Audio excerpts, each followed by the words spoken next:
ఈరోజు మన వీడియోలో శ్రీకృష్ణుడిని చంపింది ఎవరో తెలుసుకుందాం. వీడియోనైతే స్కిప్ చేయకుండా పూర్తిగా చూడండి. గాంధారి ఋషులు పెట్టిన శాపం కారణంగా యాదవులు వారిలో వారు ఎవరు ఎక్కువ బలవంతులు అని చచ్చేంత వరకు కొట్టుకుంటారు. యాదవులు అంతలా కొట్టుకొని చనిపోతూ ఉంటే శ్రీకృష్ణుడు ఏం చేయలేకపోతాడు. ఆ విధంగా యాదవ వంశం నాశనమవుతుంది. ద్వారకాను సముద్రం ముంచెత్తుతుంది.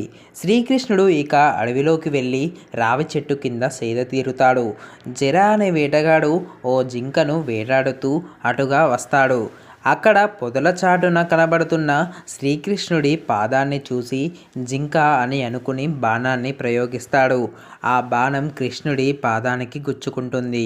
జర అక్కడికి వెళ్ళి చూడగా అది శ్రీకృష్ణుడి పాదం అని తెలుసుకొని తప్పు జరిగింది అని కృష్ణుడిని క్షమించమని వేడుకుంటాడు.